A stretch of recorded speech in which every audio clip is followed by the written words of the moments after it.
Hey everybody, this is Dan, And this is Ron. and this is a nominee questionable movies. And today we got a special guest. We got Mila Zuo, director of a few short films. We screened two of them for today's interview. We watched Carnal Orient and KIN in chronological order of release, although in opposite chronological order of how we watch them. But you don't need to see one to understand the other. And we were really impressed with both films, and we're just really glad to have her on to talk about them. So welcome. Oh, thank you so much. It's such an honor. Yeah, I'm so happy to be here. Would you like to talk a little bit about yourself first? Oh, sure. I'm currently an assistant professor of film studies at the University of British Columbia. And this is my second teaching appointment in film studies. I used to teach at Oregon State University in Corvallis, where I shot KIN, which is the film that was just released a couple weeks ago at the Portland International Film Festival. Yeah, so I write about film. I have a book coming out next year about Chinese women film stars. So starting from kind of the 1980s and spanning to now, it just looks at a handful of stars, but it's looking at them through a kind of aesthetic theoretical lens. So it's all about like why certain stars become stars at different points in time. And I sort of put forth a theory of taste, like we can taste, there's a certain taste associated with different stars. So the book is organized by flavors: bitter, sour, salty, sweet, and pungent. And I argue that bodies, on-screen bodies, sort of carry these different flavors, and that we capaciously defined, right? Because these flavors are metaphors as well. So it sort of connects to my work in the sense that my films so far arguably have been quite bitter or pungent. So I've been really dealing with the negative tastes. And I feel like I need to purge those in my film practice before I can get to the sweet, right? Or, you know, umami, who knows, like anything else. I don't know. So that's in kind of a broad overview of who I am and what I do. Yeah. Yeah, that's really fascinating. I've never heard of a theory of taste, but it makes a lot of sense in terms of, well, like I guess, right, like the word that's always used is like popular taste, but you never really think about food. Or I never thought, well, you obviously have thought a lot about food in relation to it, but I have never thought about it literally as me like eating something. Yeah, I mean, but even the word consumption, right? Like, what's your media consumption? What's your cinematic consumption? There's a lot of words that speak to these connections and taste, right? And like, there's a lot of great analogies that you can make, like Hollywood is like junk food, right? Like, you can, if you fill up only on Hollywood and junk food, like your diet is not really nutritional. Like, but you might want to watch something like Tarkovsky for something more nutritional, and even if it's difficult, doesn't taste good because you've been used to all this whatever sugar and You gotta chew on it for a long time. yeah, there's another good, yeah, chew on it, ruminate, But rumination, ruminate's a well, food there's a word? lot. Yeah, actually there's a kind of psychological syndrome called that's referred to as rumination, where you vomit and you eat it back up, or you swallow the food that you regurgitated, and it's a condition, and some people have it and some babies have it, and so rumination is about, yeah, that second kind of tasting, if you will, but savoring. Oh, Aren't go cows called ahead. ruminant? Oh, no. Oh, I was just going to say cows are ruminants. Isn't that what they're called? Because they do that, they've got the four stomachs and it's technically what they Ah, do. yeah. I didn't make that connection. It's been a while since I looked at like rumination as a concept, but yeah, that makes sense. Right, and if we were birds, it would just be called becoming your mother.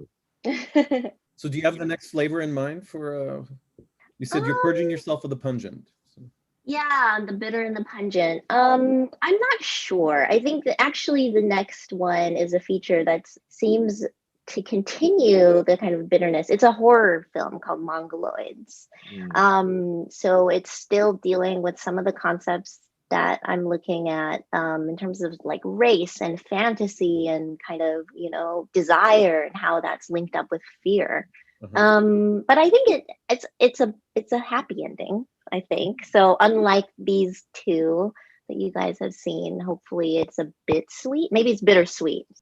The title, it can mean multiple things. It's a bit provocative.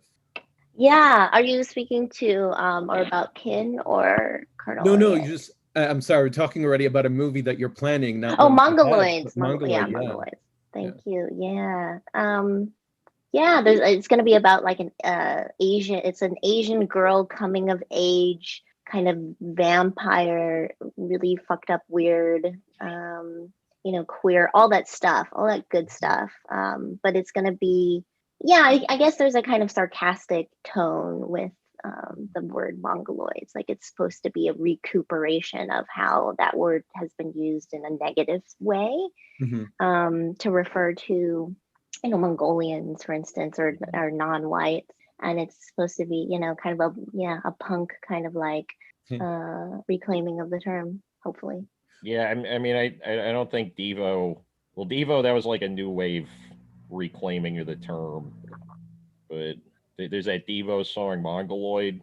Yes, that's definitely gonna make an appearance, I think, or it has to, right? But yeah, there's also kind of like ableist suggestions with that term that we want to deal with as well. I learned a new term today. I wrote it down and I accidentally deleted it that I learned. I found at least, I can't remember if it's a trailer or a movie that you did, an interview. And it was about reclaiming or turning around a word. Yeah. Daytorning Asian America with Valerie So. Sorry, I forgot to send that to you. I was caught up with the baby last night and then just totally, she has a really early bedtime and then it's just kind of like frantically dinner and then we have to go to bed. But yes, I did do a desktop interview film with my friend Valerie So, who's an independent Asian American filmmaker. And daytornment is a concept by Guy Debord and the Situationists in the 1960s, and it's all about repurposing, and sort of bastardizing or taking something and turning it against its intended meaning and perverting its meaning, right? So. I've been trying to get Ron to agree to. I've been wanting to cover We Spin Around the Night and Are Consumed by Fire for a while. Oh, the Board movie. I haven't seen it, but yeah. It's funny, it's just like a lot of found footage that he clearly does not like, and it's just him kind of shit talking it for 80 minutes. Which I mean, that's classic Debord, right? Like there's the middle of society, a spectacle where he's just like, there's no picture on screen. Boy, aren't you fuckers uncomfortable? But, that sounds great. Yeah, it's great. So I'm not the only one that hasn't seen this movie. I also have not. I need to. For sure. Yeah. There's so many movies to watch though. Like it's overwhelming. Don't you feel kind of? It's an ocean. Well, I mean, the tagline we use on our site is 2 guys watch all the movies so you don't have to. So that's kind of putting us in like a Jesus context, right? Like we're suffering through all the bad movies for your sins or something. But nice. We're not meeting our intended goal because we're watching a lot of movies that we think people should watch. For example, yours. So. Thank you. Yeah, and so I guess to get to Kin. So when did you first, I guess, conceive of the movie? Oh gosh, I don't know the exact date. It was. I've probably been thinking about it for a while, because I mean. White supremacy, racism, and all of these things that we're dealing with, mass violence, mass shootings, have been around for a while. So it's about, for a couple of years now, was thinking about it, had watched Alan Clark's Elephant and Gus Van Sant's Elephant and a couple other movies to see how those kinds of subject matters were being dealt with cinematically already. And I'm sure you guys have loads of other films that you could connect to Well, it's this funny you mentioned subject. Clark because I've actually been trying. One of my projects for the pandemic is watching all the Alan Clark movies because I'd only seen a few of the big ones Yeah. before now, and now that I'm thinking about it, yeah, the end of Kin, there's a little bit of that like kind of distance and like subdued sound. Um, yeah, that's interesting. I hadn't connected the two in my head when I was watching it though. Yeah. Yeah, I don't think it's an overt kind of gesture to that. I think, his film is so cold and Right. yeah, as you say, it's very distancing, it's very alienating, and he provides no context. Whereas, and maybe that's more horrifying in some ways. Whereas I think here I was like trying to connect some dots together and not in an overtly politicized or didactic way, because I am not, those kinds of films, nobody really likes those, right? When they're too moralistic. Mm, But I was trying to nevertheless think about, that there are these connections between like patriarchy, sexuality, and desire, mm, what the libido of hatred is, like what is right, the sexuality of violence, and mm, then the story kind of emerged from there and played around with the idea sort of like, what if we really tricked the audience? And this is something that I've been told, like, you should never try to hoodwink your audience. You should never trick them, because if you betray your audience, they'll hate you. mm, Where I'm kind of like, really though? Like, maybe we should give people more credit. So mm, there was some conversation early on of whether or not we should make this kind of like a rom-com, like make you think it's a rom-com between, these three people, and just have this love triangle, and then just the last couple of 30 seconds just have it be like total bloodshed, so that you felt like, what just happened? I don't know if love is the right word, but I would definitely like recommend that kind of movie to people like very enthusiastically. But Yeah, I think I didn't have the courage to make that. I agree with you. I think there's like, when I'm watching films now, I'm like, you know what? The only thing that will save this is if something really brutal and violent happens and everyone dies. Especially if it's, a film that's trying to be like uplifting and feel good, and it's really coercive in that way. And Mhm. it's too saccharine, right? To go back to taste, things can be too sweet, and it's just like, ugh. like Unabomber's version of You've Got Mail. Yeah, that would be disturbing, but really interesting. But yeah, the Catherine Briand kind of like the Michael Haneke, I guess, Gaspar Noé kind of the cruel cinema um, kinds of tactics. I'm really attracted to, and yeah, I don't know. I think that was a pretty vague answer. I apologize for that. No, no, No, no. no, That no. was that was a really interesting answer. So Yeah. I guess to um well, Ron has a lot of questions prepped, so I sometimes have a bad habit of steamrolling over Ron because I like the sound of my own voice and I can admit it. But uh, Well, so the names that you mentioned, Dan probably knows exactly what you're talking about, and he's seen any of the movies and read all the books and all that. Meanwhile, I signed up for HBO Max for a month so I could watch the Zack Snyder cut of Justice League. right. Well, we Gotcha. want it for our 100th Okay. episode. We want to record a half-hour episode and then have Zack Snyder elongate it to 4 hours. But yeah, I was gonna ask because the one of the things that stuck out to me probably because like outside of some specific details, like the house they're all living in Kin looks a lot like my apartment, but with less books. Like I have an NES, I have three zappers lying around, I have a CRT in the corner, and it was a little confusing at first. And then when we watched Carnal Orient, I was kind of wondering, was the NES placement, was that intentional? Because that seemed to me like in some ways it could represent like how Americans consume Asian culture. Sorry, the what reference? The which? Oh, there's a NES, there's a Nintendo Oh, the Entertainment Nintendo. System sitting on their Oh, table. yeah. I had not made that connection, that could be a kind of Asian reference. Yeah, no, I hadn't thought of that. That's really interesting.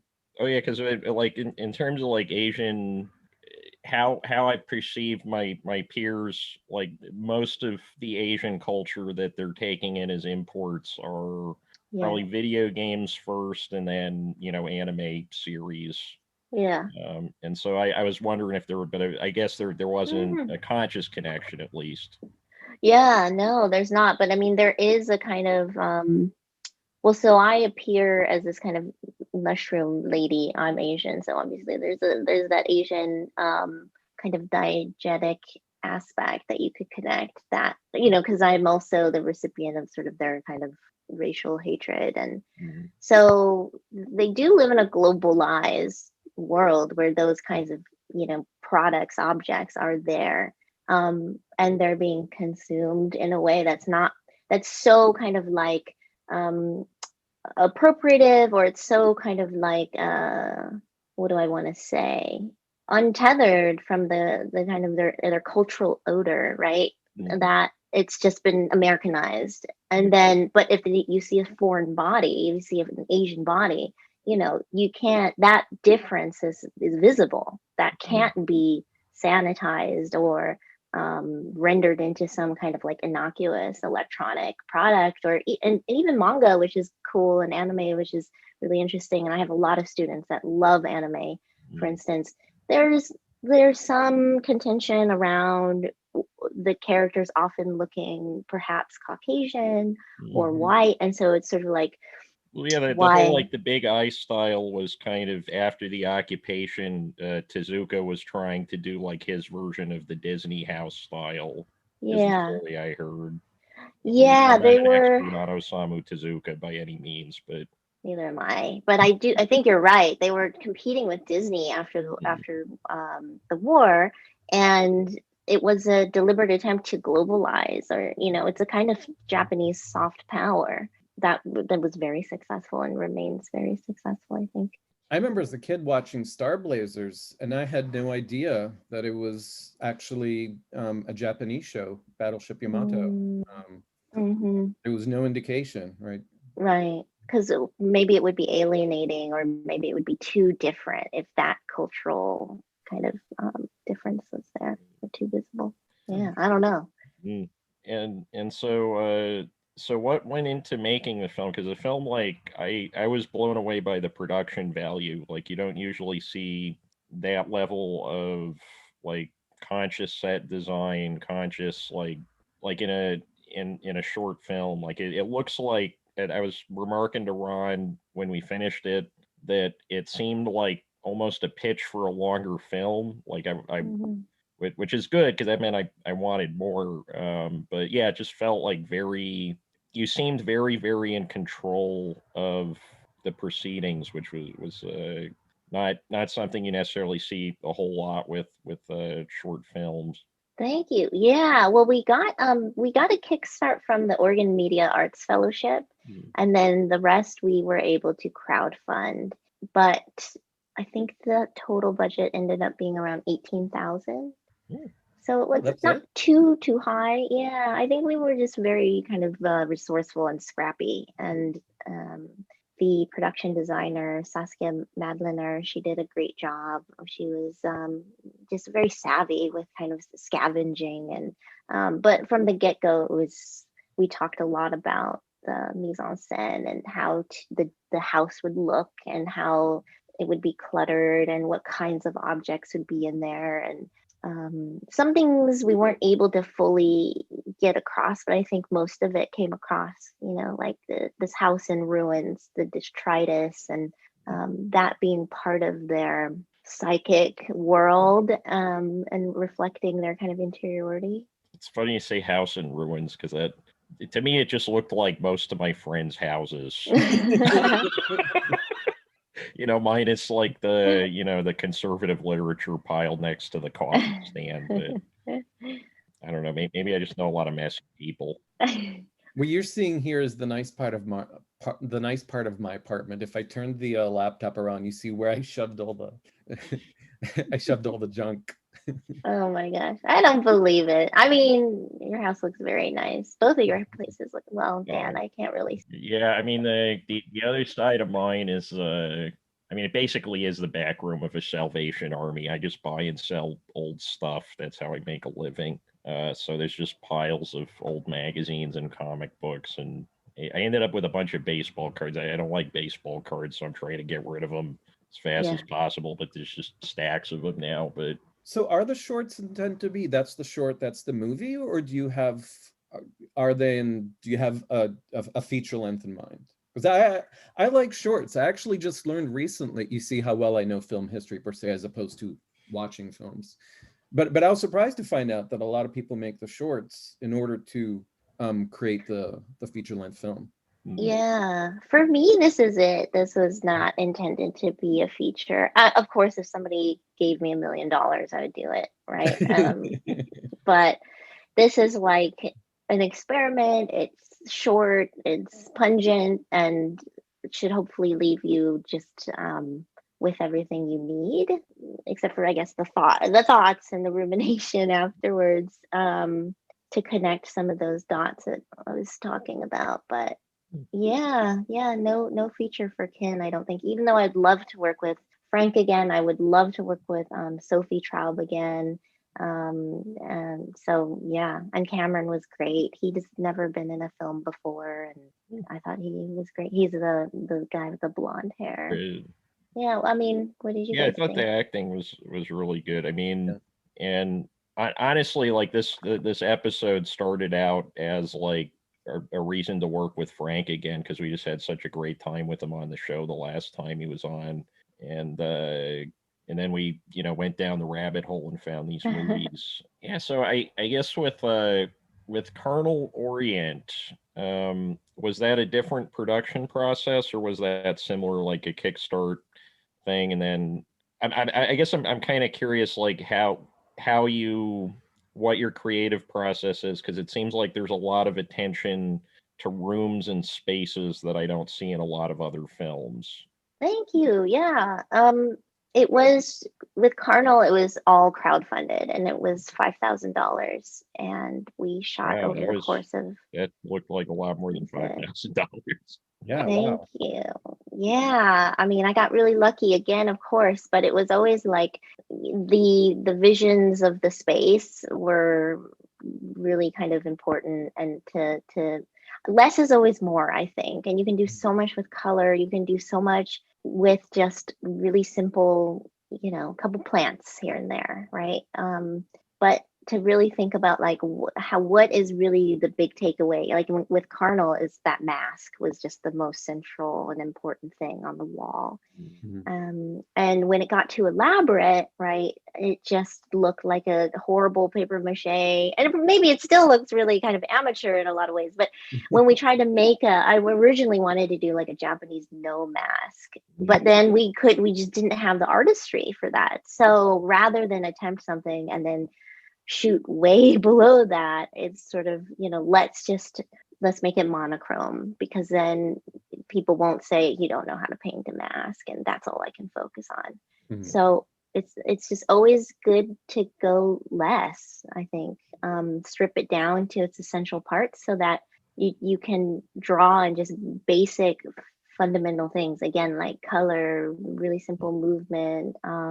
These kinds of things are important, I think. So choreography is also, well, with Carnal, that was really important to tell the story. It's how the actors move, and that's something that doesn't require more money. It just requires more thoughtfulness as to the embodiment. We both, by the way, independently. Actually, I think with both movies, we independently we were reminded of the same thing. So with Kin, we both thought of a bit of Elephant, as you brought up. The Gus Van Sant one. Yeah. And then with Carnal Orient, I said the name right this time. I didn't say Carnal Orient. I said Carnal Orient. I'm going to pat myself on the shoulder. We both independently thought of David Lynch. Yes, thank you. That's completely, that was the big influence. Yeah, that was right on, like spot on, consciously invoking David Lynch, who I think is really interesting. But you take it a step further, because I can't remember. I mean, I fell asleep for parts of Inland Empire because I went to see it at a midnight screening in Manhattan. But I don't remember there being any simulated cannibalism in any of those, and, Yeah. and that was I mean, that I don't want to say I'm into that, but it seems like a lot of my favorite films have simulated cannibalism. Interesting. Yeah. And yeah, it ties together like the shot of the guy chopping the meat at the beginning, and then it it's for how abstract it is, I feel like the message comes through fairly clearly. Mm. Like there's the few symbolic elements that are focused on really seem to be the ones that create this kind of constellation with the idea in the middle of it. So before we started the interview, I was asking whether it's okay to discuss the endings or not, and I just realized that part of that is I have a question about the ending of Carnal Orient. Mm. Go for it. Okay, all right. Do the people, and I think they're all men, in the room, are they eating the performer, or are they ripping off? It looks like it's almost like there's a skin mask on top of the face. Are they just tearing that apart, or are they actually eating the person? It's deliberately ambiguous, but Okay. but I think all the shots that you see are ripping, but there are supposed to be, yeah, sounds of kind of like mastication and bones and skin, and so it's supposed to sound sort of like the beginning part with the chicken, so that's a good connection Right. there. Yeah, and yeah, so again, consumption, right? Yeah. Cannibalism, eating Right. eating the other. There's this great bell hooks essay that I draw on in the book called Eating the Other, and it's about transgression, and it's about transgressive sexuality and how that is rooted in racial ethnic tasting, so Mhm. of the other, right? From a white perspective. So it's very much dealing with a lot of those themes. Right, they like eat the person and then find something that looks like themselves. Like there's this like Mm-hmm. narcissistic mirror aspect. Like the thing I was kind of thinking of in the middle of it was I think it was Monique Fatigue did that book where it's like a long love letter between two women, and one of them's like eating the other one Mm-hmm. for the whole Ooh. book. I Oh, wish I remembered the name of this book. Donald Mengay brought it up in a class I took in college, but that sounds great. I haven't read that, but it's yeah, it's definitely one of the stranger food books I've ever read. I'll have to check it out. Yeah. What flavor was that book for you? That's it was there was some umami in there. There's some meat to it. Or something, savory and kind of filling. There was some I mean, is there a name for like the taste of like something spoiled? Pungent, I think is the Pungent, yeah, closest. I guess like Yeah. pungent. There was like, yeah, not like cheesy, but like real cheese, which I guess Yeah. would just still be pungent. Or umami. I Yeah. mean, I finished it pretty quickly, so there must have been some other. I mean, that or I just like, things that taste like meat and old cheese. But there's got to be something else going on there. I always reference this, but I have a colleague friend named Sophia Verino who I think wrote this great dissertation about linking French extreme cinema to the cheese that French people eat. This kind of really moldy extreme cheese, and it has to do with kind of, like your gut bacteria. At least I'm probably getting this all wrong, but my interpretation of her argument is that what if you start eating a certain thing, and then your gut bacteria, it creates a kind of ecosystem, and the second brain is your stomach, so it Mm. starts to dictate what you crave in other senses. So something maybe about eating a lot of cheese makes you more tolerant of extreme graphic displays, or you want more and more and more kind of what am I looking for, right? The stimulation in other ways. It's definitely an interesting. I mean, I'm just kind of thinking like I'm like addicted to White Castle hamburgers. Trying to Okay. figure out what kind of movie that is. Yeah, or what that would, yeah, lead you to want to watch. This is all making me very hungry, and it doesn't help that I live in a studio. So this is a little nook, and here I'll turn the camera. You can see I'm actually in the kitchen. Oh wow. So it's far. You could like just I could go make read that. yourself a sandwich. Yeah, yeah. We Pop could. in and out. Wasn't that our first episode? Was Elizabeth makes a sandwich? Oh my God, you're right. That's right. That's before I actually started titling them with the name of the movie or the name of the guest. It was just these names that had to do with something that happened during the show, like Elizabeth made a sandwich, which were said nothing about the movie because I didn't, or the episode, because I remembered nothing about it. So I guess how did this interest in like film food metaphors develop? I'm just really interested because I've never. It's like it's an unexplored country for me. I don't consider myself like a foodie, and I don't really cook. So it is strange. I, like you, also probably have been intrigued by cannibalism and horror and just genre type of genre films and weird concepts, and then putting those together. I was just gonna say, Army Hammy is all the rage right now, right? Oh my gosh! Speaking of cannibalism, right? Wait, He's what did you say, Ryan? for a while. Army Hammer, the Oh, actor, Army Hammer. Yeah. He's like and his he's cannibalism. taking his work home. Yeah.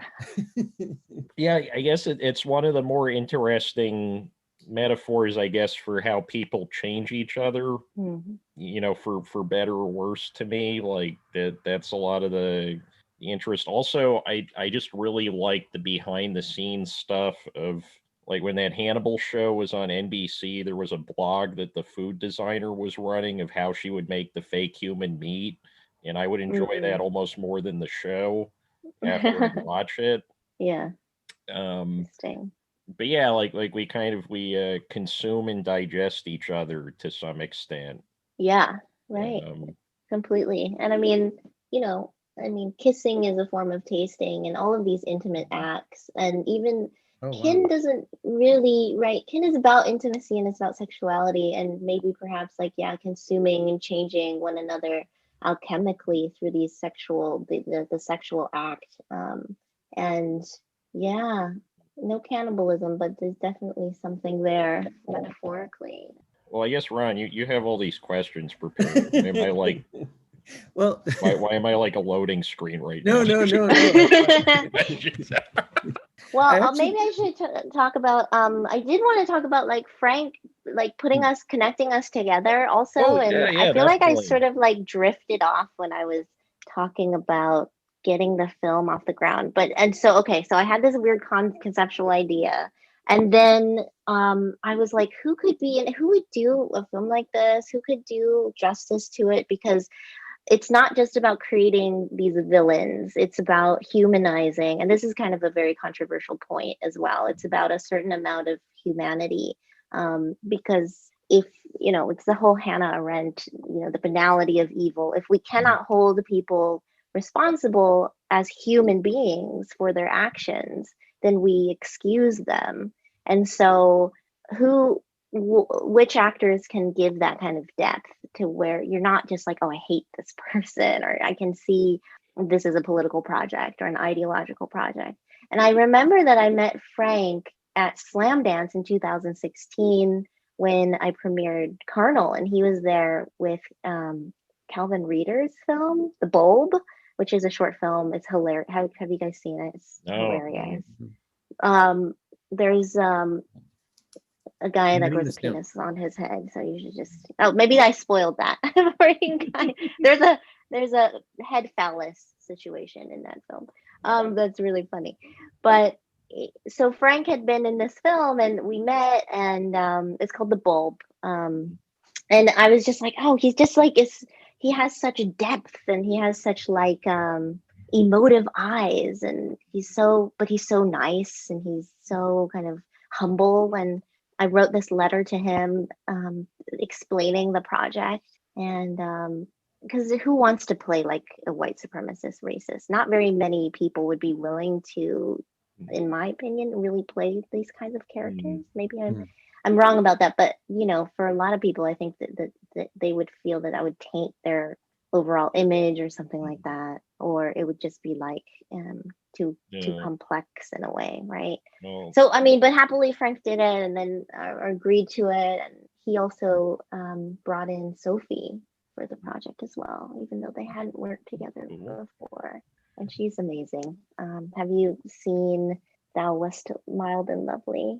No. Christine Decker. Oh, Dan, I think you'll really like it. Okay. From I'll have to what check it it out. sounds like, definitely check it out. It's funny that you mentioned that about Frank, because I met Frank because I was working with John Jost on the set of a movie that he finished but never released called Dead Ends. And I think he was basically playing, like, I feel like a lot of John Jost movies, they're about people who are like basically white supremacists, but it's about the more depressing aspects of their lives than that. Mm. And he is playing, yeah, this sort of this guy living in this midwestern town with no options, uh doing that kind of stuff. And he oh god, yeah. And then we were shooting like 2 movies in a week. Basically, we were on like a corpsman schedule out in the middle of Montana. And when I say we, I didn't shoot anything, but Blake Eckert was shooting this other movie. And the story that Frank told me about the first time he met John Jost was that they worked together on this movie. They were all sharing one hotel room somewhere in the middle of Los Angeles. And then John comes in his underwear, and he's like, "Who's ready for some cowboy coffee?" Which cowboy coffee is when you just dump the grounds in the pot and leave them in there. You just cook it in a pot. And so, John can just swig that stuff down because John's like basically a hobo. And they both had like, I think it was him and Ryan, and they just like, they're just like, "Ah," you know. Oh my gosh.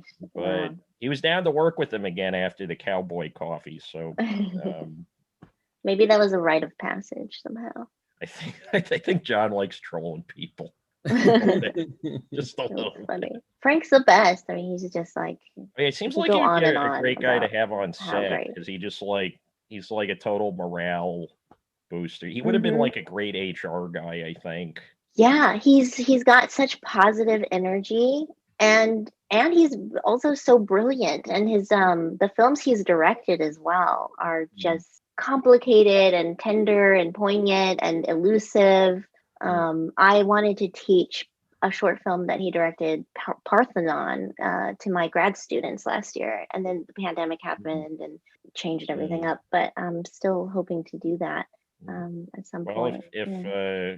we covered that on the show with Frank when he was on. So if Nice. you want to subject your students to this, um, there's there's an episode of a nominee for that. But Nice. yeah, I like Frank's film. So what kind of projects do you have in the pipeline?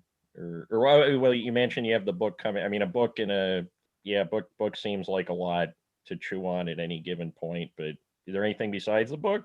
Besides this feature, I mean, we're just so in the early stages of Mongoloids that it's Oh, right. And there's a t- feature. Oh, yeah, I guess we covered a lot of this earlier on. yeah, but it feels kind of improbable. I mean, when you talk about a feature after just having done two shorts that were crowdfunded, it seems, like a million miles away. When am I ever going to be able to do something like that? Right. So we'll see. And being outside of the industry, it's so hard to know what the steps are. And it's, the money is the biggest problem, I guess. But now that I'm in Canada, actually, it might be easier because there are a lot of federal grants for arts and cinema. Let's see. I don't know if I have anything else. Like, there's that desktop film that's still kind of circulating. Hopefully, KIN will be on the circuit for a while. I'm also talking about it at a film philosophy conference, one of the speakers for. So it's a whole different kind of like audience. It's crazy to have to, not to have to, but to sort of talk to an academic audience and then shift gears and talk to, just like cinephiles that aren't in academia. The film philosophy conference, is that like philosophy professors talking about movies, or is that like film people talking about philosophy, or is it sort of where they meet and kind of cannibalize each other? It's more that I think, but it's folks who study film and media and teach it but who have a philosophical bent and who can analyze, or who like to analyze films through like continental philosophy. What would Deleuze say about, So, well, yeah, so I think I'm talking about research as practice, or practice as research rather. I got that twisted. So because most academics don't make films, and most of your film professors, they write about it, they teach it, they talk about it, but they don't really have interest in making films. And Right. so I'm somebody that tries to do both. And how do we bring that together? And what is the importance of making films as an academic and a scholar? Like, what's the point? Oh, well, I was going to say, like, how do you feel like your career as an academic has impacted your filmmaking? I think I think completely. I think because the way I approach these films, they're usually inspired by reading that I've done, or some new theory, or something that's related to my research. So I think, yeah, with Carnal Orient, it was that bell hooks essay, Eating the Other. And with Kin, actually, it was an article by Ray Chow, who's a cultural critic, and she talks about fascism as love. So it's called The Fascist Longings in Our Midst, I think.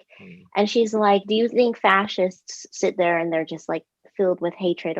I mean, they are, and the acts that they commit are hateful, but they think that what they're doing is pursuing the highest ideal of love, protecting the nation, protecting the race, right?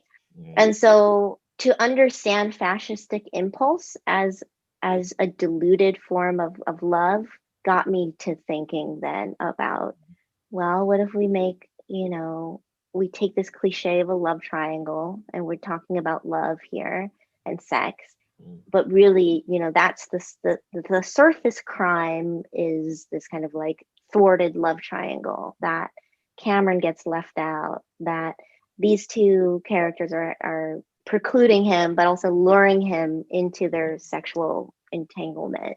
The deep crime is that beneath this simmering kind of libidinal economy is like this hatred has to go somewhere, or this kind of pent up frustration turns into hatred. And it creates this kind of insular world where these characters, because they cannot just have like, a queer throuple relationship or something, because they're so kind of programmed to be really conservative, they're sublimating their hate into just kind of hatred for others, non-white others especially. But by the end there, when they commit this act of mass violence, it's towards everybody, it's society, when really they're dealing with themselves. But yeah, so this is a really roundabout way of talking about, like, yeah, fascism as love, or as a diluted form of love. And then that's interesting, because it seems to be very much in line with those, like the Wilhelm Reich is the guy who's coming to mind for me, but the attempts to kind of reconcile Marxist materialism with the Freudian approach to cultural criticism in the 40s, that they're like the anatomy of fascism. Reich is basically saying that it's all just I'm trying to remember the correct Freudian terminology, but like displacement of frustrated sexual urges into violence, and like this kind of like the society feels impotent, so they transfer their libido onto a symbolic figure who seems to be like them enough where it's a plausible transference, but who also doesn't seem to have the same like social or sexual or economic impotence that they suffer from, which I thought with Trump, like that was a huge part of it, was that he seemed like a person who feels like they have no options idea of a rich person. And then, of course, for the actual rich, he's useful because he gets the rubes riled up and creates problems for everybody. Yeah, totally. Yeah, I think that's a great connection, William Reich. I think Theodore Adorno references that Reich argument that you were talking about, and he talks about the authoritarian personality like as kind of unfinished Oedipal project, or his kind of failed Oedipalization, where the child has to, he hates the father, but then he ends up actually over identifying with the father, you know, figure. And the more transgressive the father is, the more punishing he is, the more the child kind of loves him or wants to identify with that. So it's how he sort of explains these kinds of the patriarchal impulse undergirding all of this kind of fascism. It's almost like analogous in a romantic situation to somebody playing hard to get.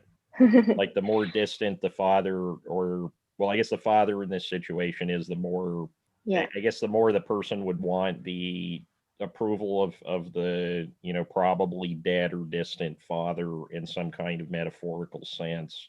And then right. you have that kind of the like the supplément. Wow, I just butchered that pronunciation, but the supplément think that the thing that Darren is talking about enough grammatology when there's that whole section where he's talking about Rousseau jerking off in bed and like calling his girlfriend mother, and he's just looking for like the replacement of the replacement of the replacement with no, that's what he gets to, the like the replacement with no original thing, I think, in the book, Nice. is like he's Okay. talking about Rousseau, Yeah. you know. That's really, yeah, that's really Right, interesting. because Yeah. the first layer is his hand, and then I guess the second layer is his girlfriend, and then the third layer, I guess in Rousseau's case, would be like The mother. the idea of nature or something. Oh.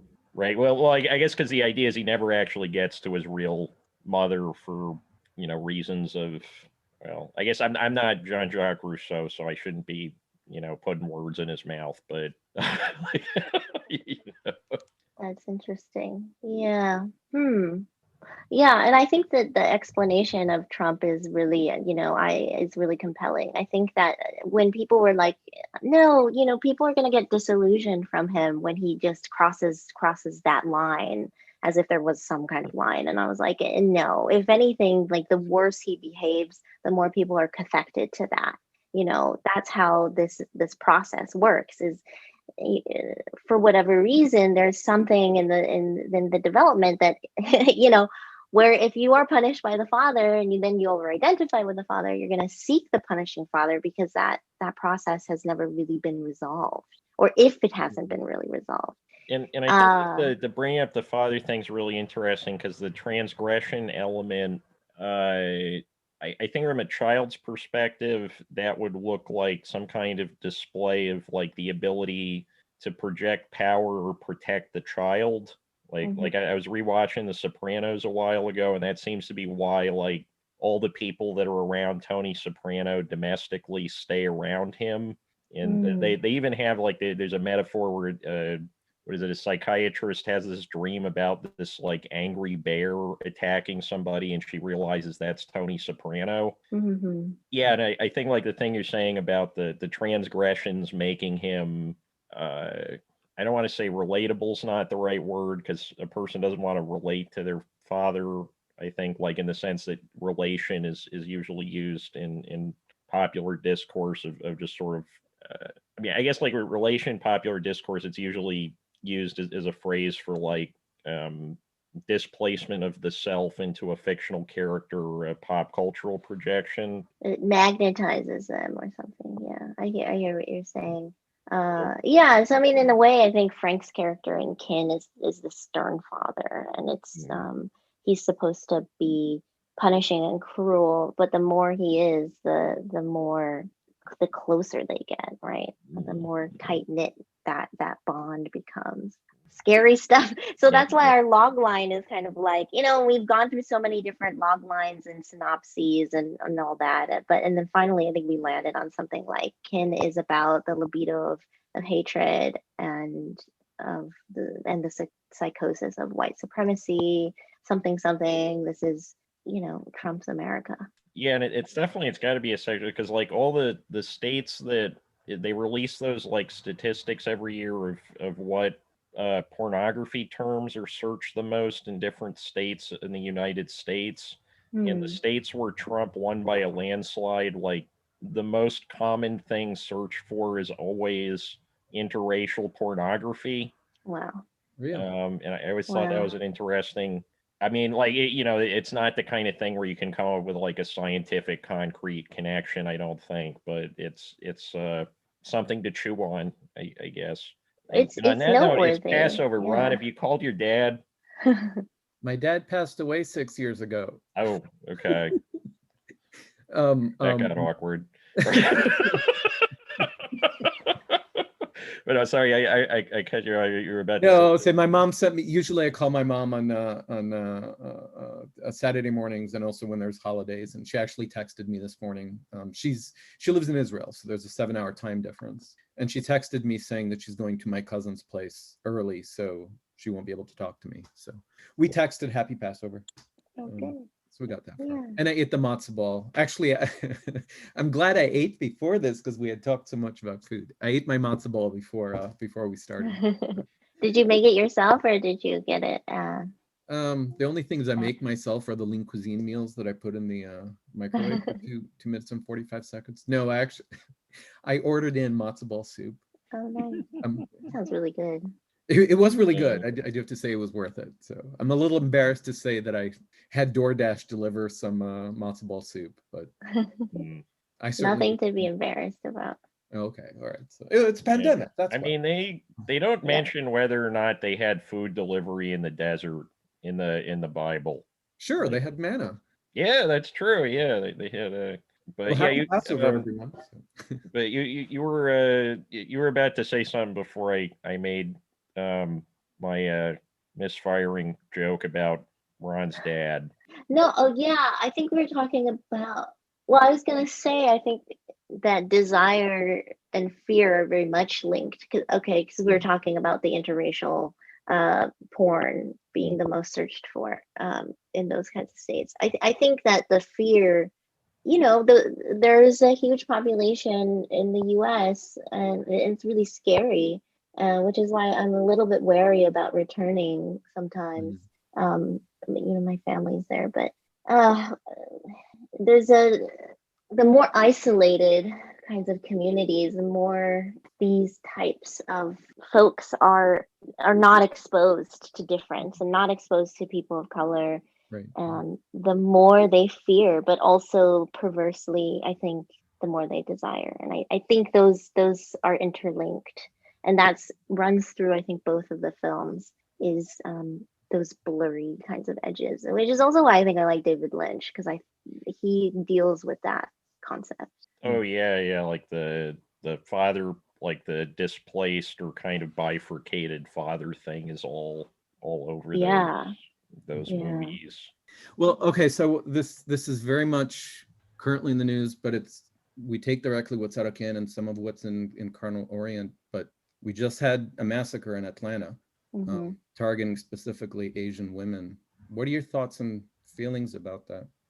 Yeah, it's so hard to articulate. I mean, I've been struggling with trying to how to frame it. I had a presentation the next morning for our annual big film and media studies conference, and I was actually talking about kin. I'm writing a piece that's called Making Kin with Cinematic Whiteness, and it's about whether or not we can make a critical race cinema that draws upon whiteness and all its seductive aspects and in all the ways that whiteness is ubiquitous and equated with power and desirability and success and all of these things, whether or not we can essentially draw upon it to critique it. Can it critique itself? Is it something that can do that?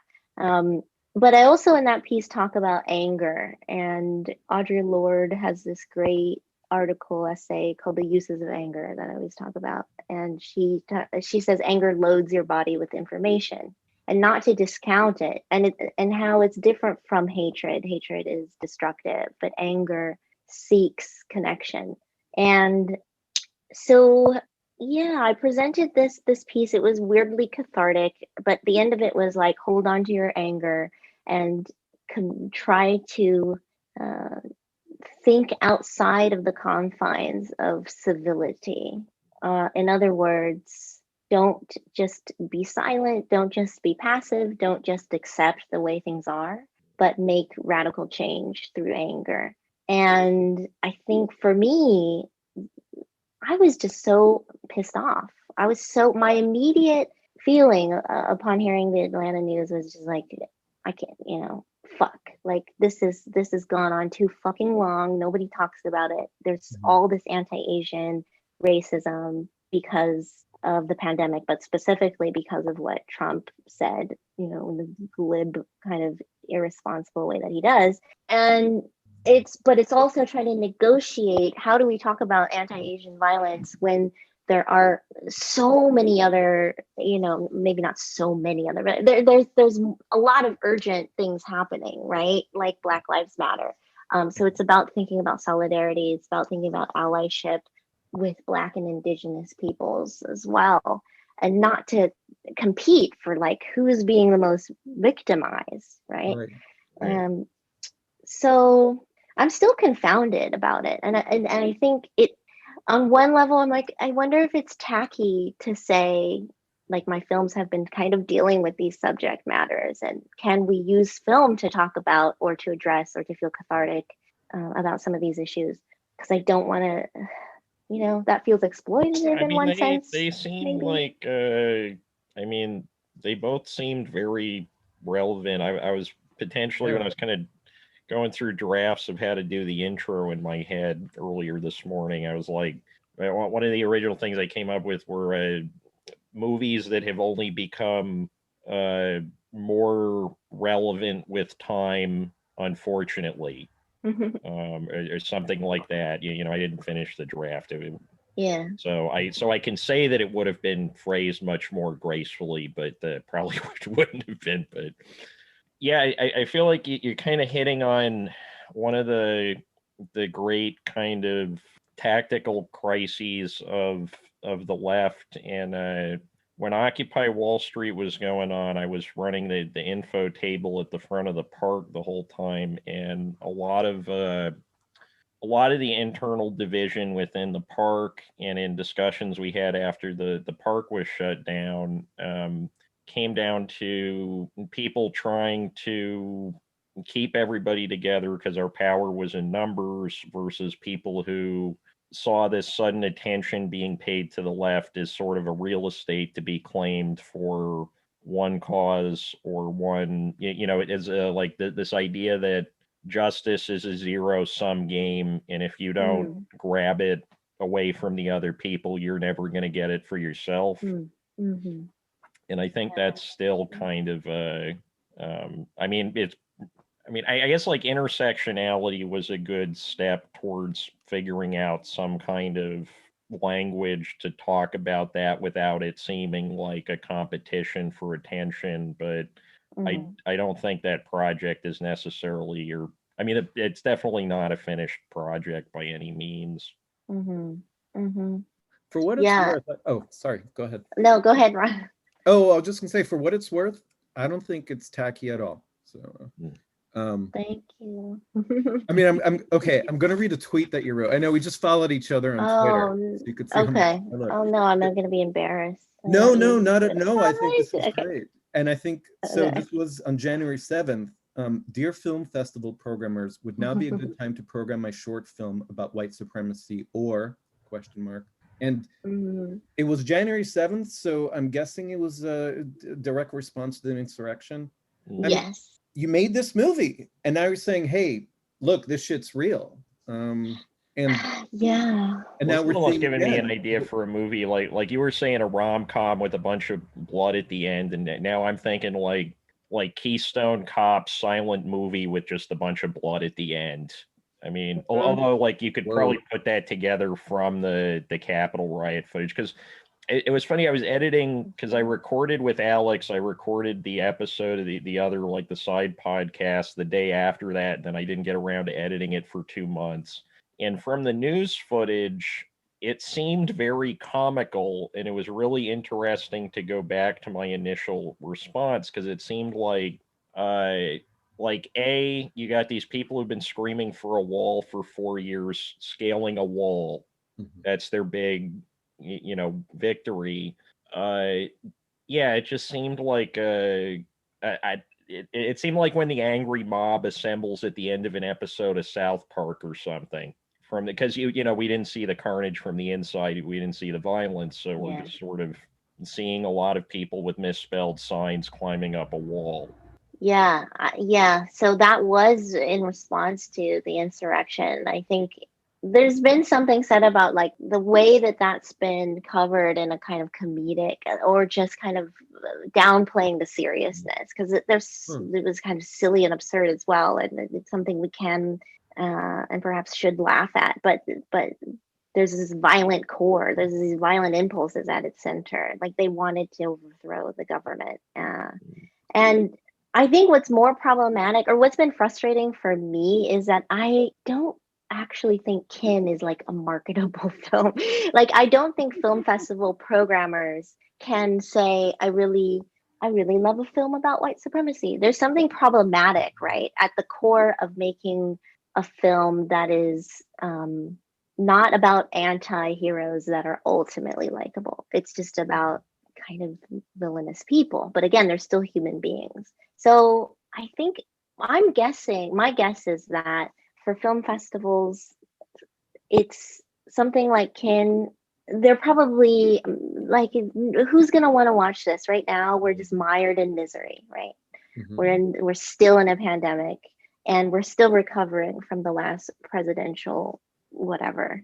And I think there's a huge distrust in the abilities, you know, possibly correctly placed distrust in the abilities of the U.S. public to understand subtlety, irony, or you know, and anything that could potentially, and you know, I mean, like, there's a lot of people I have met in my life who don't think that the Brian De Palma Scarface is like supposed to be satirical, right? So there's some argument to be made, like, you know, I've been going through it with the Sopranos rewatch. You go on internet forums and they're just like, everything for them is about this power fantasy of like whacking people and eating Italian food. So it's a rough landscape to drop a subtle movie into.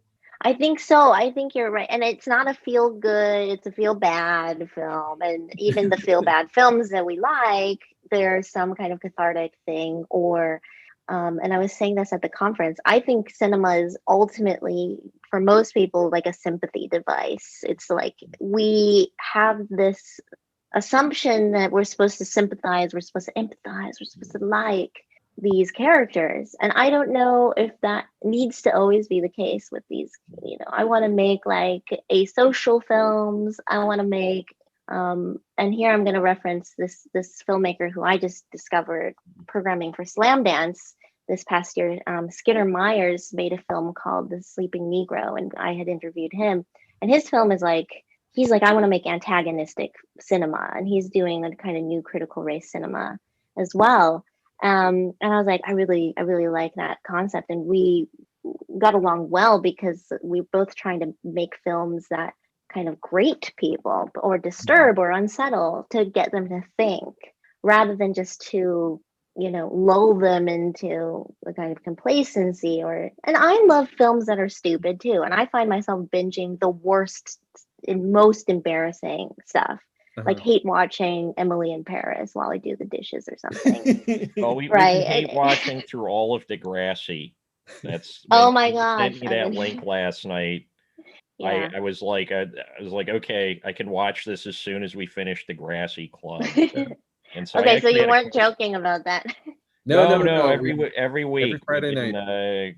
And it's weird because I love the '80s Degrassi, but we made it to the next generation, and it's a rough ride. I was actually going to ask, like, although I don't know how recently you got to Canada, do people in Canada, are they as into Degrassi as it seems like because I haven't been around Canada that much, or it probably isn't a thing that comes up if you're going to academic film festivals. I have not heard Degrassi for maybe over a decade. When you said that, I had to Google it. I was like, I think, what is this from?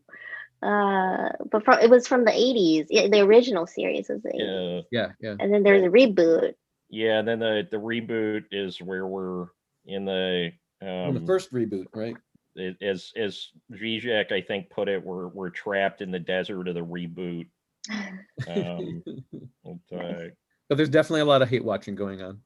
Yeah, because it feels it's easy and it's cathartic and easy to fun to do on some level. I think it's almost like a more active way of watching too, because like if you like a film, you're just sort of watching the film. Like a lot of times when I'm watching a film, my critical ideal is I am Beavis and or Butthead.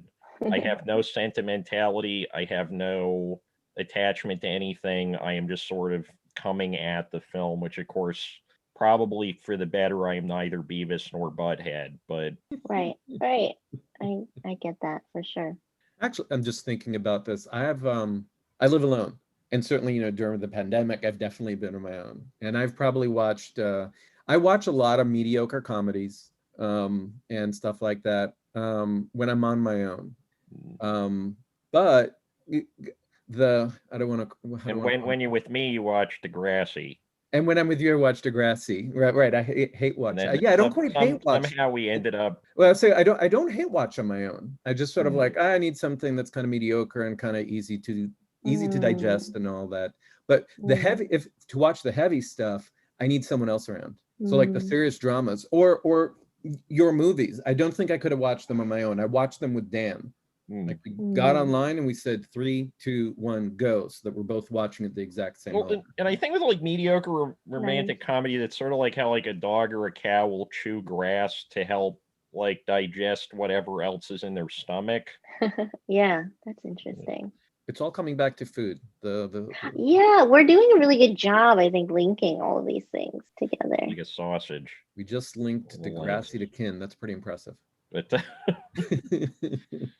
yeah, and I don't want to keep you too long if you're like super busy, because I know we were talking about an hour-ish, but I also don't want to close down the bar if everybody's having fun. But I want to know what you like to watch.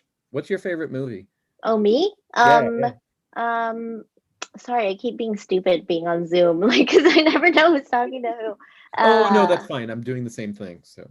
Nobody does. Nobody knows what we're doing anymore. I don't think I have a favorite movie.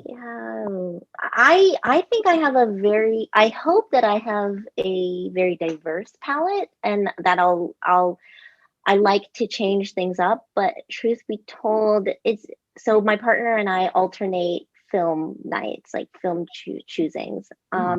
And I have to say that I do end up choosing the more commercial, mainstream, whatever Western films, and he chooses the more arty, difficult, non-Western films, despite all of my kind of like moralizing about we need to expand our diet to difficult movies, but he's the one that chooses those. So, but I appreciate it.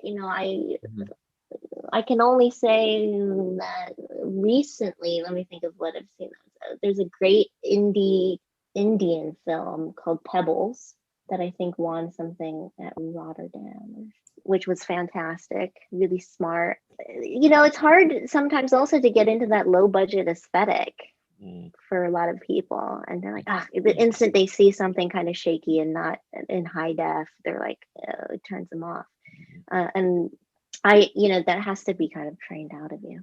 And I think that goes both ways though, because like a lot of the commercial stuff, if I didn't have people like Ron around, like my natural inclination is like large amounts of television and then like Alan Clark movies and stuff like that. Like I remember when I was in high school, I made a deal with my friend that he said if I watched The Dark Knight, he would watch A Woman Under the Influence. And I hated The Dark Knight and he hated A Woman Under the Influence. So that's that's cultural diffusion right there, I guess.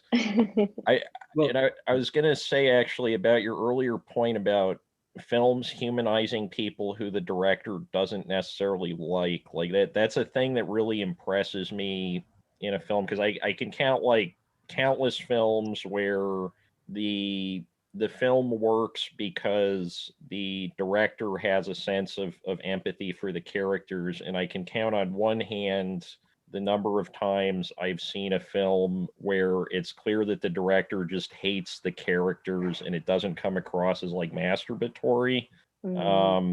So like I guess like on the bad end of that, I would say like a lot of Coen Brothers movies come across to me as kind of masturbatory.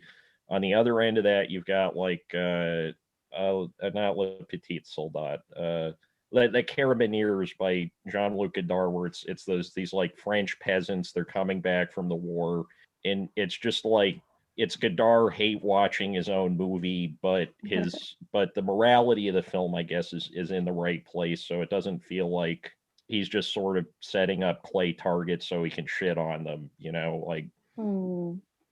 Yeah, yeah. Yeah, well, then that gets to the back to the problem of like critique. Is there a place for critique in film? And referencing Godard and Cahiers du Cinema, like once upon a time, maybe we're mythologizing, but when film critics were also filmmakers, and you could kind of say smart things and engineer, you know, ideological critique. But now I don't know. I don't think you can sort of get away with it. And I think people are very averse the second they can kind of sniff out that you have an agenda that might be remotely kind of political. Maybe I'm wrong, you guys feel free to disagree, but remotely kind of political or instructive in that way, right? I think there's been a confusion, at least in the US, between I think a lot of times when a film is called pretentious, it's because the audience has been made uncomfortable by the fact that the film is not like dancing when they snap, or you know, like they feel like the film doesn't know its place if it's not trying to entertain them in some way. Yes. And right. I just had a thought about an earlier thing you said about the whiteness. Like, can whiteness be used to criticize whiteness? And I don't know if did you ever read that essay that David Foster Wallace wrote on television? I think it was called E Pluribus Stupid. No. And he says that television is beyond criticism because television absorbs all criticism into itself. And when you watch television, a lot of it is just making fun of other television. And so if there's like this winking, knowing on the joke, or just sort of taking on the joke as part of one's identity, which I think there was a lot of talk when Trump was on the rise about kind of whiteness descending into self-parody. But I think it works like television, like it can function as just sort of this Leviathan eating all sides of itself and just kind growing larger, sort of. But yeah, and I think if you read any of Richard Dyer's work in White, he writes this whole so he talks about how the cinematic apparatus and different kinds of film stock and lighting were constructed around the white body to normalize the white body, and therefore to make anything other than the white body deviant and problematic for visibility, for cinematic visibility. And so it's ingrained in the apparatus as kind of white supremacy. And that was also part of the experiment in Kin. It's like, but can I use the seductions, the illuminating aspects of whiteness to get people to think, like, why am I going along with this? And maybe this is asking way too much. It's kind of ambitious. But how far is the audience going to go with these characters before it's too late? And then is it the moment they open fire? Is it after the moment they open fire? Is it before? Not to be like self-congratulatory about how woke one is or something, but to kind of think about like these processes of seduction and why we are drawn to certain bodies, just in a spectacular sense. So yeah. Yeah, and I think that notion of like how far can one bring oneself into an emotional connection with some kind of spectacle before one is drawn into, like, I think with like a lot of the Me Too things, we're kind of seeing like, okay, people have this 40-year or whatever relationship, or I'm making big bunny ears right now, but relationship with like this popular entertainer, and then the rug's pulled out, and then how do they respond to that? and how what exactly is the nature of this like pseudo intimacy with images. Mm-hmm. Um, Yeah. Are you talking about Woody Allen? Or... I was talking about Bill Cosby. Oh, Bill Cosby. Well, I Oh, mean, okay. The I start of could the be Me talking Too about movement. Louis Okay. C.K. I could be talking about Yeah. Right. you know, I mean, like, Well, Woody Allen's the current. well, Woody Yeah, Allen's in the that had been. spotlight because of the HBO thing. Right. Yeah.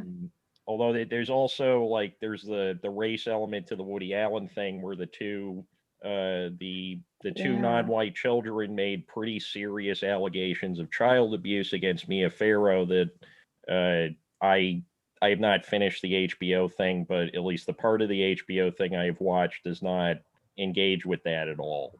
Yeah. So there's like this hierarchy of victimhood. Right. Um, It's very fraught. I haven't watched the series. But sorry, I was just like, yeah, of course, you're right that the Me Too in general is like, how do we grapple with these celebrities that we've loved or think have some kind of intimate connection with or perceived intimate connection, and then to see them come crashing down reputationally. Do you still teach their films, for instance? You know, and how do you teach their films? Is a good question. and there's like there's a deeper question that I think goes back to what you were saying about kin, which is what is the nature of this like false familial or like not necessarily romantic, but like this false intimacy that we create with projected images, or you know, and I think like there's been a huge reckoning coming to terms with that because I think like most people have been in denial about that for a long time, that there is such a relationship the same way that they think like, oh, okay, I'm above advertising or propaganda because I don't buy absolutely everything that comes onto the television or something like that. Yeah. Yeah. It's something I look at in my book, and there is a whole branch of like celebrity studies or star studies. There's to speak to like why how this intimacy is constructed and how powerful it is. And we debase celebrity as this kind of lowbrow or feminized kind of hobby that people partake in, but it's the extent to which it has a hold on us, I think, needs to be kind of reckoned with. There's a book that Richard Schickel wrote, I think, called Intimate Strangers, that was one of these early, so trying to explain the phenomenon of celebrity. But yeah, there's these scholars working on like these questions, which I think is really interesting. Yeah, I think they're big questions. I also think that this is going to be the first interview we've done where there's a bibliography in the Oh no! But I mean, I can put it together. I think it's like it's good because there's a lot of books I have not heard of that sound like they would definitely like scratch some itches I've had in terms of exploring different facets of movies and popular culture. Oh, I hope I didn't just railroad it into just a completely academic. No. It's I mean, if you've read a lot of books, like flaunt it, you know, at least that's how I've gone into life. I don't know. Yeah, like you got the shelf flex, you know. I haven't read all of these books, but anyway.